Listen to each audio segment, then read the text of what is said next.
हाँ।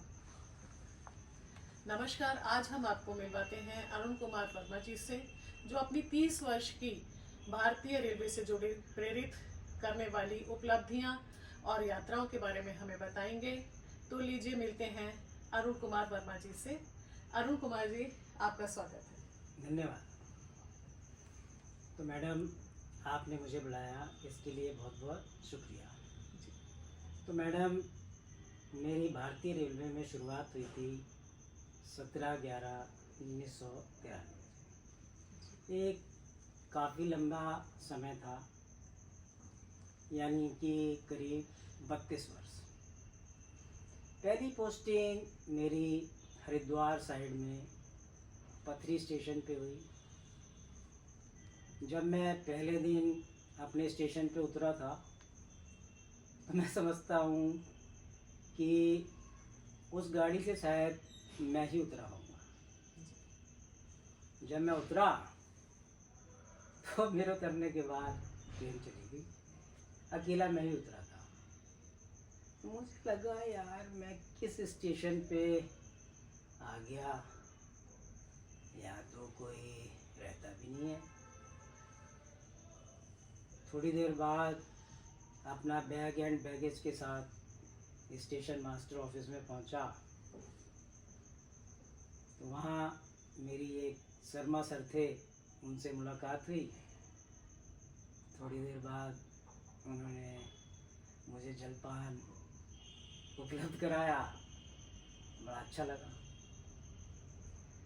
थोड़ी ही देर बाद उन्होंने क्वार्टर वाटर भी उपलब्ध करा दिया, तो एक घर जैसा माहौल मुझे महसूस होने लगा। तो इस तरीके से मेरी यात्रा धीमे धीमे अपने गंतव्य की ओर चलती है। खट्टे मीठे अनुभव धीमे धीमे आप देख रहे होंगे चलते रहे, एक के बाद एक स्टेशन का अनुभव होता रहा। जगह जगह की बोली, जगह जगह का खान पान का अनुभव होता रहा। कहीं पे ऐसे ऐसे भी स्टेशन मुझे मिले कि लाइट नहीं थी। और जिस दौर में मैंने ये नौकरी शुरू करी, जब तो मोबाइल भी नहीं थे 93 में, घर वालों से बातचीत तो भूल ही जाइए। उस समय पोस्ट कार्ड, अंतर्देशी का ज़माना था। इच्छा होती थी तो एक दिन मैं इंडियन रेलवे का टाइम टेबल लेके बैठा। मैंने कहा कि चलिए ऐसा करता हूँ कि अपने घर के नज़दीक होम स्टेशन के पास पोस्टिंग की सोचता हूँ। तो नियर अबाउट स्टेशन मैंने तलाशा। तो समय गुजरता रहा, ड्यूटी करते रहे। कभी किसी स्टेशन पे पोस्टिंग हो गई, कभी किसी स्टेशन पे पोस्टिंग हो गई। धीमे धीमे समय गुजरता गया। स्टीम इंजन से डीजल इंजन, डीजल इंजन से इलेक्ट्रिफिकेशन, दौर गुजरता चला गया। पहले लाइनें लीवर से बदलती थी, फिर मोटर पॉइंट आ गए। आज आप देख रही होंगी पैनल की तरफ चलती। फिर आप देख रही हैं जैसे कि करते करते आज आधुनिक समय आ गया। मैं यहाँ पे एक छोटा सा ब्रेक चाहूंगी और आपसे ये पूछूंगी कि मैंने सुना है कि आपने इंस्ट्रक्टर के पद पे भी कार्यरत रहे आप। बिल्कुल सही कह दिया। जब मैं स्टेशन पे ड्यूटी करता था, तो मुझे लगा कि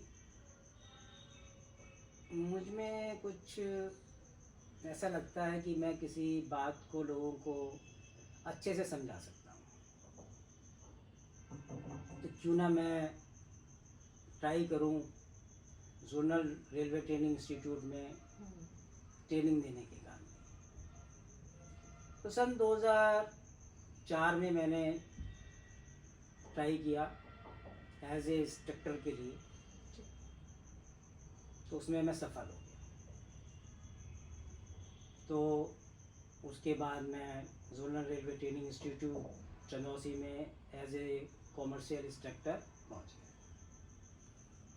तो उसके बाद मैं कॉमर्शियल इंस्ट्रक्टर के पद पे कार्यरत रहा, लेकिन था मैं ऑपरेटिंग हैंड।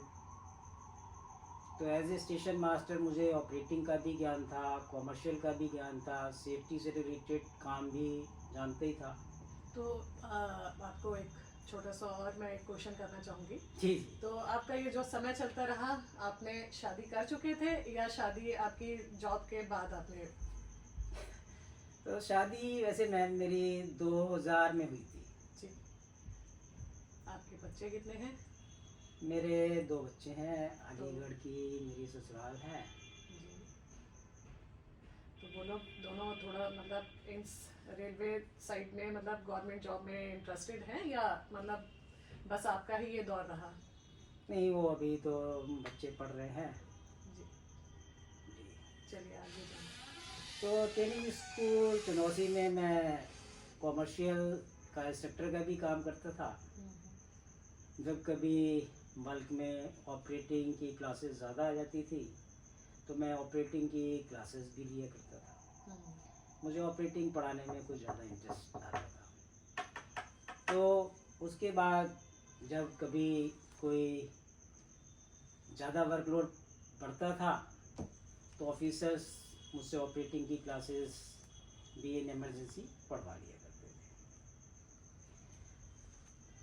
और मैं जब ट्रेनिंग स्कूल चनौसी में एज ए इंस्ट्रक्टर काम कर रहा था तो मुझको काफ़ी कुछ सीखने को मिला।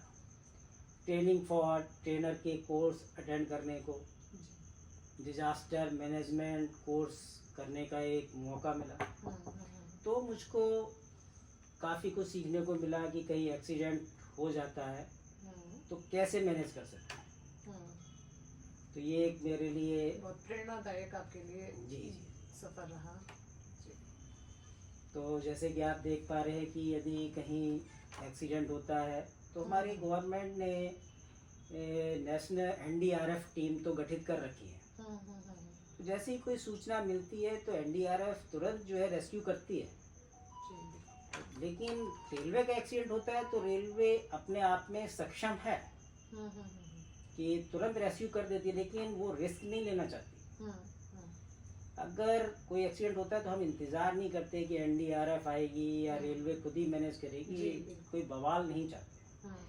तुरंत हम चाहते हैं कि राहत शुरू हो जाए। रेलवे के पास आप देख सकते हैं कि इतने इक्विपमेंट्स हैं कि वो खुद ही सक्षम है, लेकिन कैजुअलिटीज़ हों भाई ऐसा गवर्नमेंट बिल्कुल नहीं चाहती। जी बिल्कुल। तो मैं तो चाहूँगा कि भाई कभी कैंप लगते हैं, कोई मौका मिलता है, लोग गवर्नमेंट बहुत कुछ सिखाती है, कहीं पे अर्थक्वेक आता है तो वहाँ पे भी जागरूकता लाई जाती है। ये सब चीज़ें सीखनी चाहिए। फालतू की रील देखना ये सब कोई ज़्यादा फायदे की चीज़ नहीं है। जी। आजकल तो आप देख रहे होंगे कि हमारे प्रधानमंत्री मोदी जी इतनी नौजवानों को जागरूकता के लिए और रोज़गार के लिए इतनी सारी मोटिवेशन चीज़ें, इतने सारी रोज़गार की चीज़ें मुहैया करा रहे हैं। फिर भी पता नहीं युवा क्यों नहीं फ़ायदा ले। आज भी मैं मोबाइल देख रहा था, हमारे माननीय रेल मंत्री जी सिग्मा 6 से रिलेटेड बात कर रहे थे। जी। मुझे बहुत अच्छा लगता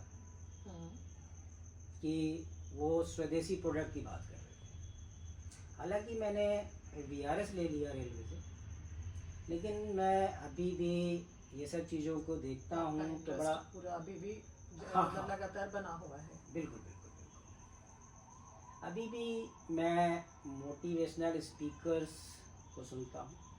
बहुत अच्छी बात है। ये तो आप मतलब आज भी उस बारे में सोचते हैं और मतलब कुछ आगे करना चाहते हैं, लोगों को प्रेरित करना चाहते हैं, तो ये जारी रखिए, बहुत अच्छा लगता है। जी जी।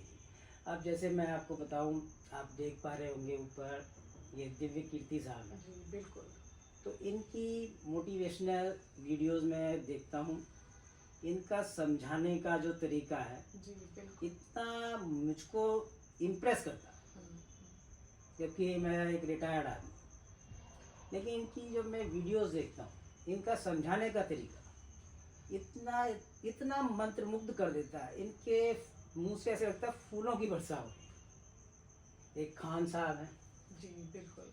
ये गरीब बच्चों को जिनके पास पैसों की तंगी है, उनको इतना प्रेरित करते हैं, पूछिए नहीं। जी, और नीचे जो आपको दिग्गज दिख रहे होंगे, महेश्वरी साहब, ये मिस्टर सोनू साहब, मिस्टर विवेक बिंद्रा जी, बड़े ही जोशीले मोटिवेशनल स्पीकर हैं। ये जैन साहब हैं।